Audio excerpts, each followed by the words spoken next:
अस्सलाम वालेकुम प्यारे बच्चों। केमिस्ट्री नाइन्थ का जो है फर्स्ट चैप्टर में आज चौथा लेक्चर हम स्टार्ट करेंगे, जो कि हमारे पास कंपाउंड के बारे में होगा। जो है हमने ऑलरेडी पढ़ा हुआ था पिछले लेक्चर में कि प्योर सब्सटेंसेस के दो क्लास है, एक एलिमेंट है और एक कंपाउंड है। और कंपाउंड में ऑलरेडी हम एक लेक्चर कर चुके हैं जो कि मॉलिक्यूल के बारे में है। आज ये दूसरा हमारा लेक्चर होगा कंपाउंड के रिलेटेड, जो कि आयोनिक सब्सटेंस के बारे में हम डिस्कस करेंगे। ओवरऑल जो है ये बेसिक्स ऑफ केमिस्ट्री में हमारा चौथा लेक्चर है। तो जो है चैप्टर फर्स्ट में जो है हमने टॉपिक स्टार्ट किया था कंपाउंड के बारे में, और मैंने आपको कहा था कि कंपाउंड के दो टाइप हैं। एक हमारे पास है मॉलिक्यूल के रिलेटेड मॉलिक्यूल, जो कि ऑलरेडी हम कवर कर चुके हैं नेक्स्ट वाले लेक्चर में, ठीक है, जो पिछला लेक्चर था। दूसरा आज हम पढ़ेंगे आयोनिक सब्सटेंस के बारे में, ठीक है। काफ़ी एक इम्पॉर्टेंट टॉपिक है, काफ़ी डिमांडिंग टॉपिक है आयोनिक सब्सटेंस के। आयोनिक सब्सटेंस असल में होता क्या है? आयोनिक सब्सटेंस भी जो है कंपाउंड का एक टाइप है, और कंपाउंड फर्दर किसका टाइप था? कंपाउंड जो है प्योर सब्सटेंसेस का एक टाइप है, ठीक है। तो जो है आप पिछला वाले लेक्चर और उससे पिछला वाले लेक्चर जब आप देखेंगे आपको मुकम्मल समझ में आ जाएगा कि ये जो टॉपिक है ये कहाँ से जो है हम डिस्कस कर रहे हैं, इसका रूट टॉपिक क्या है। हमने डिस्कस किया मैटर को, मैटर में हमने डिस्कस किया एटम को, फिर मैटर के टाइप पे हम आ गए। मैटर के टाइप में दो टाइप मैंने आपको बताया, प्योर सब्सटेंसेस और इम्प्योर सब्सटेंसेस। प्योर सब्सटेंसेस के भी दो टाइप्स थे, उसमें हमने एक एलिमेंट वाला लेक्चर कवर किया और एलिमेंट को भी हमने काफ़ी डिटेल में डिस्कस किया। और दूसरा लेक्चर जो है हम डिस्कस कर रहे हैं कंपाउंड के बारे में, और कंपाउंड में ऑलरेडी जो है मैं आपको मॉलिक्यूल पढ़ा चुका हूँ। अब जो है जो नेक्स्ट वाला लेक्चर आज जो हम डिस्कस करेंगे वो हमारे पास होगा आयोनिक सब्सटेंस के बारे में, ठीक है। आयोनिक सब्सटेंस क्या होता है? आयोनिक सब्सटेंस जो है ये इसकी जो कंपोजिशन है वो आयन से हुआ है। पिछले टॉपिक से मैं आपको बता रहा हूँ जितने भी मैटर है उनकी अपनी ख़ास कंपोजिशन है, ठीक है। इसी तरह आयोनिक सब्सटेंस की जो कंपोजिशन है वो हमारे पास आयन से हुआ है। Ionic compounds are composed of ions, इसकी जो कंपोजिशन है वो आयन से हुआ है। अब आयन से हमारे पास क्या है? आयंस जो है एटम भी हो सकता है, एटम्स और ग्रुप ऑफ एटम, ठीक है। एक एटम अकेला भी हो सकता है, ग्रुप ऑफ एटम भी हो सकता है। एटम और group of atom that contain positive और नेगेटिव इलेक्ट्रिकल चार्ज, ठीक है, मतलब पॉजिटिव या नेगेटिव। ऐसे एटम या ग्रुप ऑफ एटम, सपोज आप फर्स्ट कर ले एटम की बात अगर मैं कर रहा हूँ, Na पॉजिटिव की बात कर रहा हूँ, Cl नेगेटिव की बात कर रहा हूँ।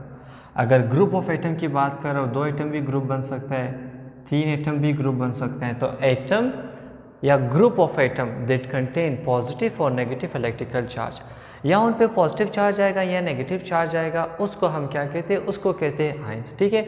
अब ये हमारे पास आयंस है, ये हमारे पास आयंस है, इसको आयंस कहते हैं, इसको आयंस कहते हैं। जो आयोनिक कंपाउंड है इनकी जो कंपोजिशन है वो आयन से हुआ है, ठीक है। सपोज जो है आप देख रहे हो कि सोडियम पे पॉजिटिव चार्ज है और क्लोरीन पे नेगेटिव चार्ज है। क्यों ये चार्ज आया हुआ है? क्यों बाज़ एटम पे पॉजिटिव और बाज़ एटम पे नेगेटिव चार्ज आया हुआ है, ठीक है। ये जो चार्जेस है ये किस वजह से है? ये ड्यू टू लूज और गेन ऑफ इलेक्ट्रॉन की वजह से। अगर एक एटम इलेक्ट्रॉन लूज करेगा या गेन करेगा, उस पर या पॉजिटिव चार्ज आएगा या नेगेटिव चार्ज आएगा। ये कॉन्सेप्ट यहाँ पे आज जो है मैं आपके लिए क्लियर करूँगा कि एटम जो है जब इलेक्ट्रॉन लूज करता है तो उस पर पॉजिटिव चार्ज, और जो एटम इलेक्ट्रॉन गेन कर रहा है उस पर नेगेटिव चार्ज किस वजह से आ रहा है, ठीक है। अब यही एग्जांपल फर्ज करें सोडियम का। सोडियम में जो है 11 इलेक्ट्रॉन है, उसमें 11 इलेक्ट्रॉन है, और साथ साथ जो है उसमें 11 प्रोटॉन भी है। किसी भी एटम में जो है नंबर ऑफ इलेक्ट्रॉन और नंबर ऑफ प्रोटॉन इक्वल होगा, ठीक है। मैं आपको असल में ये समझाने की कोशिश कर रहा हूँ कि जो है आयंस किस तरह बन रहा है, मतलब एक पे पॉजिटिव और एक पे नेगेटिव क्यों आ रहा है। तो इस वजह से जो है सोडियम का मैंने एग्जांपल लिया, सोडियम में 11 इलेक्ट्रॉन और 11 प्रोटॉन है। तो जो है सपोज अगर सोडियम पे एक प्लस साइन आ रहा है तो इसका ये मतलब है कि उसका एक इलेक्ट्रॉन जा चुका है और इस पे 11 प्रोटॉन अभी भी है। तो अगर जो है आप देख लें इसमें प्रोटॉन की तादाद जो है बनिस्बत इलेक्ट्रॉन की कितनी ज़्यादा है? 11 प्रोटॉन है, 10 इलेक्ट्रॉन है, तो एक प्रोटॉन ज़्यादा होगा।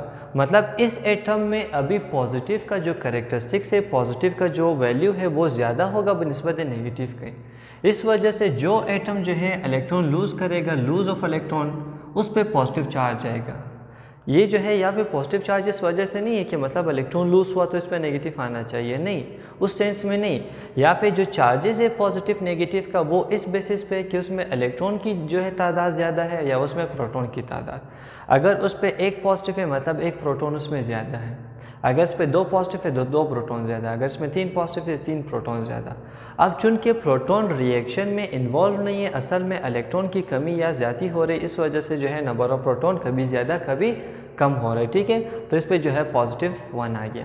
इसी तरह जो है अगर आप क्लोरीन की बात करें, क्लोरीन में जो है टोटल 17 इलेक्ट्रॉन है और 17 प्रोटॉन भी हैं। 17 इलेक्ट्रॉन है इन 17 प्रोटॉन है इसमें।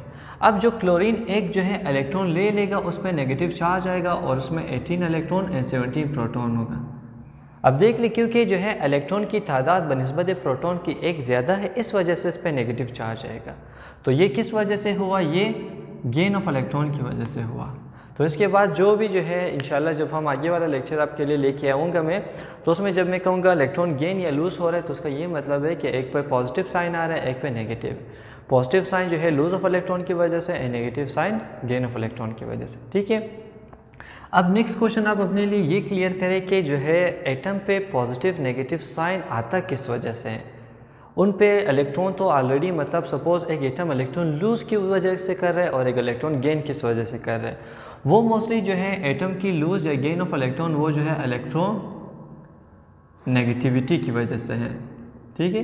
What is electron negativity? Electron negativity हमारे पास किसी भी एटम की खासियत को कहता है कि जब वो दूसरे एटम के साथ मिल जाता है केमिकल बॉन्ड बनाने के लिए, आया वो इलेक्ट्रॉन ले लेगा उससे या इलेक्ट्रॉन लूज़ करेगा।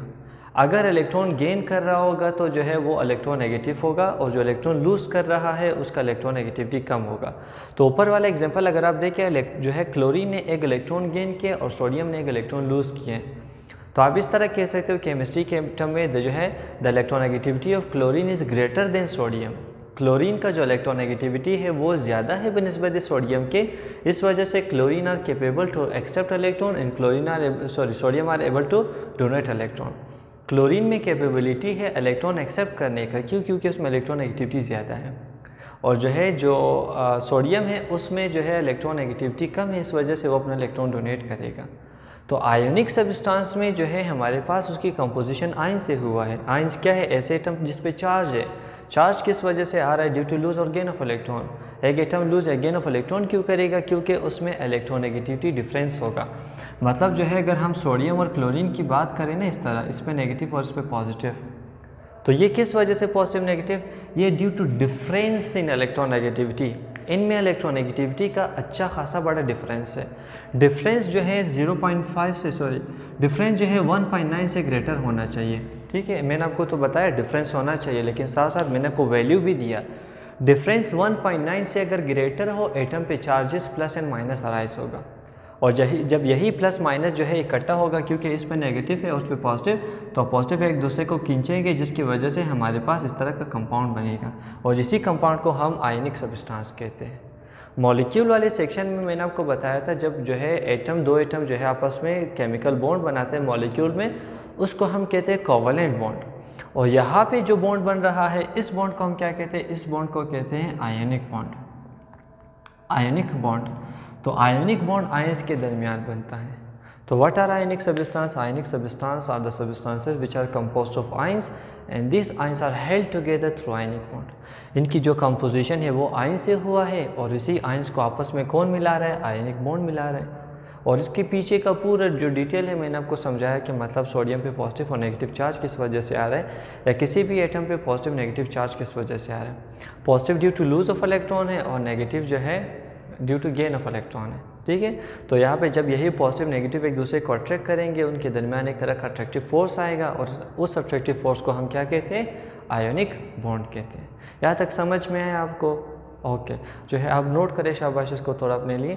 इसके अलावा जो है जिस तरह मॉलिक्यूल में मैंने आपको टाइप समझाया था कि जो है मॉलिक्यूल के डिफरेंट टाइप्स, इसी तरह आयोनिक सब्सटेंस के भी अपने डिफरेंट टाइप्स होते हैं, ठीक है। मोस्टली आयोनिक सब्सटेंस में जो है या आयंस के दो टाइप्स होते हैं, ठीक है। ये नोट करें शाबाश, क्योंकि ये रब कर रहा हूँ मैं। आयंस के दो टाइप्स है हमारे पास। एक जो है टाइप्स हमारे पास आता है आयंस का, जो है केटाइन आएगा, ठीक है, केटाइन, केशन नहीं, ये केटाइन है। दूसरा जो टाइप है हमारे पास होगा एनाइन, ठीक है। There are two types of ion, एक हमारे पास केटाइन है और एनाइन है। आप देख रहे हो ना, एक पे पॉजिटिव एक पे नेगेटिव, तीसरा तो चार्ज नहीं आएगा, या पॉजिटिव होगा या नेगेटिव होगा। तो इस वजह से दो टाइप, जो केटाइन है इस पे पॉजिटिव चार्ज आएगा और जो एनाइन है उस पे नेगेटिव चार्ज आएगा। मतलब ऐसे एटम जिस पे जो है पॉजिटिव चार्ज आ रहा है उसको केटाइन, और ऐसे एटम जिस पे नेगेटिव चार्ज आ रहा है उसको एनाइन, ठीक है। ऐसे एटम जिस पे पॉजिटिव चार्ज उसको केटाइन, और ऐसे एटम जिस पे नेगेटिव चार्ज है उसको एनाइन कहते हैं। अब जो है केटाइन में एटम कितने हैं, एक एटम है या जो है एक से ज़्यादा है। इसी तरह एनाइन में एक एटम है या एक एटम से ज़्यादा है। इस बेसिस पे, इस बुनियाद को जो है, ये बुनियाद बना के जो है केटाइन को भी हमने दो क्लासेस में डिवाइड किया, एनाइन को भी दो क्लासेस में। कौन सा जो है बेसिस था, कौन सा बुनियाद था कि केटाइन में एटम की तादाद कितनी है, मतलब एक पॉजिटिव वाले के अंदर कितना एटम है, दो एटम है या एक एटम। जिस तरह यहाँ पे 3 एटम है पॉजिटिव है, यहाँ पे एक एटम पॉजिटिव। तो अगर एक एटम है तो जो है आप इस तरह कह सकते हो ना, केटाइन के भी अपने दो टाइप्स हैं। अगर एक एटम है तो वो हमारे पास होगा एटॉमिक केटाइन। अगर एक एटम से मिलकर बना है वो पॉजिटिव वाला तो उसको हम कहते हैं एटॉमिक केटाइन। अगर जो है एक एटम से ज़्यादा है तो उसको हम क्या कहते हैं, उसको कहते हैं मॉलिक्यूलर केटाइन। अब इसको जो है आप समझने की कोशिश करें, मॉलिक्यूलर केटाइन क्यों कहा इसको। केटाइन का मतलब है पॉजिटिव, और मॉलिक्यूलर का मतलब है, मतलब वो पहले मॉलिक्यूल था, उसके अंदर से जो है, मतलब उसके अंदर से एक इलेक्ट्रॉन रिमूव हो चुका है, जिसकी वजह से अब उस मॉलिक्यूल पे पॉजिटिव चार्ज आया। तो एक ऐसा मॉलिक्यूल जो कि पहले मॉलिक्यूल था अब उस पर पॉजिटिव चार्ज आया है, उसको हम कहते हैं मॉलिक्यूलर केटाइन, ठीक है। जिस तरह यहाँ पे एग्जांपल H3O का, H3O का क्या था हमारे पास, असल में वाटर मॉलिक्यूल था इस तरह। इसी वाटर मॉलिक्यूल ने जो है एक हाइड्रोजन पॉजिटिव को एक्सेप्ट किया तो हमारे पास H3O पॉजिटिव आया। अब आप सोच रहे होंगे कि इलेक्ट्रॉन रिमूव किस तरह हुआ, इसमें इलेक्ट्रॉन की कमी है पॉजिटिव, तो ये जो इलेक्ट्रॉन ऊपर आप देख रहे हो डॉट की सूरत में, ये ऑक्सीजन अपना एक इलेक्ट्रॉन इसको दे देगा। तो इलेक्ट्रॉन देने की वजह से मतलब इसका जो पॉजिटिव है वो ऑक्सीजन पे आएगा। तो इस तरह जो है इलेक्ट्रॉन इसने किसको दिया, हाइड्रोजन को, तो इसमें इलेक्ट्रॉन की कमी हो गई, तो ये जो है मॉलिक्यूलर केटाइन बन गया। इसी तरह जो है A9 के भी दो टाइप है। A9 के हमारे पास एक मॉलिक्यूलर एटॉमिक A9 और जो है मॉलिक्यूलर A9। एटॉमिक A9 अकेला एटम जिस पे नेगेटिव चार्ज आया, जिस तरह क्लोरीन का मैंने आपको एग्जांपल दिया, और जो है मॉलिक्यूलर A9 का एग्जांपल मैं आपको दूंगा HSO4-1। अब यहाँ पे एक एटम नहीं है, यहाँ पे एक हाइड्रोजन, एक सल्फर, 4 ऑक्सीजन, टोटल 6 एटम है। 6 एटम पे जो है नेगेटिव चार्ज है। इसको भी आप साथ साथ क्लियर करें कि ये नेगेटिव पूरे जो है एटम पे नहीं है, ये जो है एक एटम पे। सपोज जो है सल्फर दरमियान में है, एक डबल बॉन्ड ऑक्सीजन यहाँ पे है, एक डबल बॉन्ड ऑक्सीजन यहाँ पे है, एक जो है ऑक्सीजन हाइड्रोजन यहाँ पे, एक ऑक्सीजन यहाँ पे। अब जो नेगेटिव चार्ज है ना वो इस ऑक्सीजन पे है, लेकिन जब हम इसको जमा करके लिखेंगे इस तरह, मतलब जो है ऑक्सीजन पे एक माइनस साइन लिखेंगे।